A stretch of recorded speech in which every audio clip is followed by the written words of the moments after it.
Good morning, everybody. Welcome back to my channel, Gardening with 1E and Zone 5B. My name is Janelle. I'm here to help take the intimidation out of gardening. Today is a little bit of a food preservation day. So as things come in from the garden, it is always a good idea to enjoy what you can fresh, but freeze some for in the winter months. Today I'm going to be working with some peas. We have a produce stand here in my area where you can get peas from. What I'm going to be doing is shelling these into a clean bowl and just getting rid of the pods. So here we go. So all blanching is getting the water to a boiling temperature and then plunging your shelled peas into the boiling water for a couple minutes. What that does is it stops an enzyme from making the peas mature even more. So eventually, like peas, they end up with a bitter taste. They start to get a little bit tough. That's that enzyme that's working on maturing the actual peas. So what we want to do is stop that. And that's what blanching is. That's all it is plunging it into hot water for a couple minutes and then putting them into ice cold water for a couple minutes. And then you can freeze them. This part here might be the most tedious, but it's still really early in the morning and the lawn is very dewy, so it's not ideal to do anything out there right now. Otherwise, everything's just all mud. Right now here in Wisconsin, our pea crops are kind of winding down. We're all kind of like getting, I think, the last of them out of our gardens. I would say mine's probably about halfway. My taste buds prefer frozen peas over canned peas. And when I say canned peas, I mean the kind that you put in a jar, run through a pressure canner, then put on your shelf. For some reason, I don't care for the flavor of those as much as I do for the frozen ones. I like to use a wider bowl because otherwise I have peas going all over the place. Like that. Peas are one of those things that have some protein in, some fiber. They're good for your heart. They also have like vitamin C, vitamin E, magnesium. I think there's iron in them. There's vitamin A that actually is really good for your skin, your muscles, helps with your blood sugar a little bit. So peas are really a good vegetable to have in your diet. There's a reason they say, eat your vegetables. Peas are really good for you. I think they also have antioxidants in them. You don't really ever have to blanch peas per se, but if you want them to not have that bitter flavor when you open them back up to eat, you know, like out of the freezer, then you want to definitely blanch. I also wanted to show you peas this size here are going to have a little bit more mature or bitter flavor than, I got some dirt here, than these right here. These are going to be your sweeter peas. A little bit more bitter, a little bit sweeter. So it's kind of nice. I'll have a big mix in here for whatever soup or pot pie I use them for. By the way, having bitter peas mixed into this whole big bowl, that doesn't bother me because however I'm going to cook them, I'm going to probably add a little salt, pepper, butter, a little bit of seasoning, especially like if I'm going to use them in soup or in a pot pie. Okay, you can see I got my pot of boiling water, my ice bath. I'm going to put about half of these in just because the temperature is going to drop. I'm going to run this first batch through. We'll time it for 2 minutes. I'll be right back. So you can see how the boiling temperatures are making the peas kind of rise to the top. That's normal. All right, my timer is going to go off in a little bit. Back to a rolling boil. And I do kind of just like to stir, just kind of give the peas some new neighbors in that boiling water while they're blanching. All right, in with the last batch. Just like that, 2 minutes. Okay, now that all the peas are in the ice water for a while, everything's cooled down. What I'm going to do is I'm just going to scoop off the ice now. I'll just throw that back in the hot pot. And then I'm going to be draining my peas to get them a little bit dry. So all I'm going to do right now is to drain my peas the best that they can. I'm just going to put them on a towel here because what I'm going to do then is I'm going to freeze them kind of loose and then I will put them in food saver bags. So right now I have my peas kind of draining on a regular towel, but I am going to kind of paper towel dry this part here too, because what I'm going to do is I'm going to put them into low flat, probably plastic containers and put them in the freezer. This way they're going to get firmed up. So when I vacuum seal, I don't end up with mushy peas, that they'll stay in their round shape after being frozen.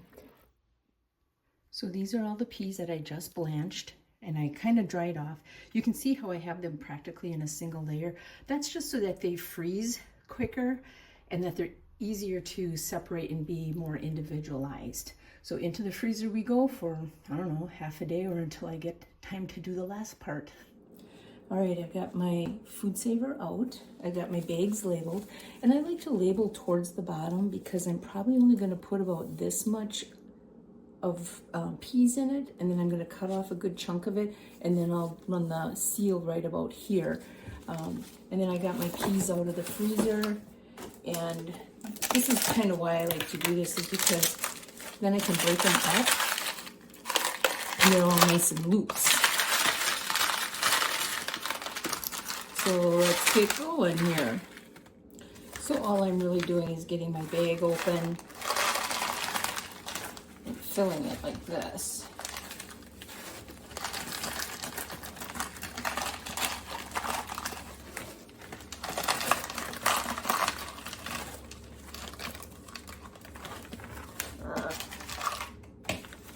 Whoa. All sorts of things can happen. So you can see why I put the label down here. I'm going to cut off probably the top couple inches. I've got a few bags already set. So let's make a little bit of a change here. I kind of hate wasting the bags like this, but I do like to freeze in smaller portions just because I'm one person. Oh, I got to get that a little more even. There. And I'll do the same thing here, like that.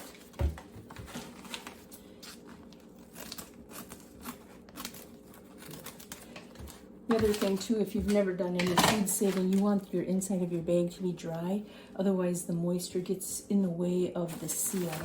So now, I'll get these out of the way so that you can see. So all I'm going to do, get this lined up here. Vacuum.